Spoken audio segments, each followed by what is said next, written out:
Hi guys, the Tories and their friends in the media have been saying for some time that if poor people don't believe they earn enough money, then the simple solution is to get a better paying job.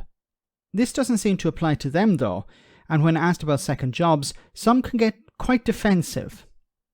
Here Tory MP Steve Brine suggested that Sky News were attempting to smear him over the fact that he earns money outside his primary job as an MP. Steve was a tad upset. Have a listen. Just want to ask you about our latest Westminster Accounts report looking at second jobs. You yourself have worked almost 500 hours in this Parliament, earning £100,000, all within the rules, of course. But how do you think that plays with the public, very briefly? I focus on my constituents. I focus on chairing my select committee, and I always have.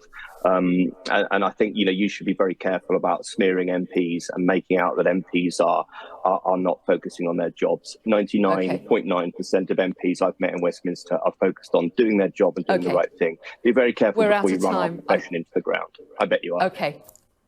Steve Brine, thanks very much. He seems really pleasant, doesn't he? And, very defensive when it came up about jobs.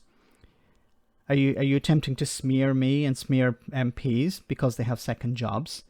£100,000 outside Parliament. That's a significant amount of money.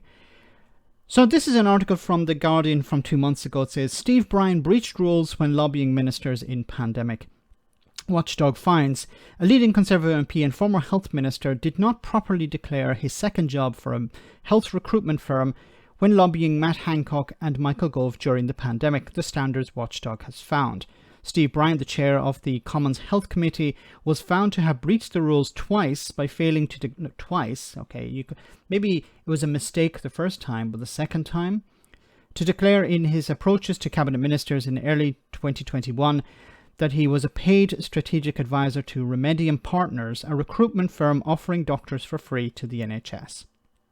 Now, it's good that they're offering doctors for free to the NHS, but how much was he paid by this organisation, this recruitment firm? Brine was employed by Remedium as an ad hoc consultant, being paid £800 a day from September 2019 to February 2020. From July 2020, he was paid £1,600 for 8 hours work a month, which continued until the end of December 2021.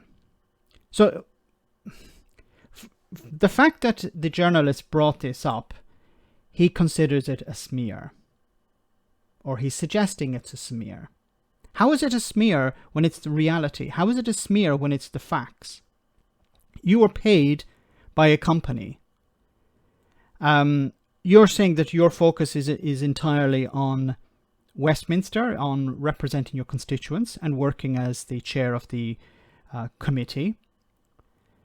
But why are you taking money from a private company?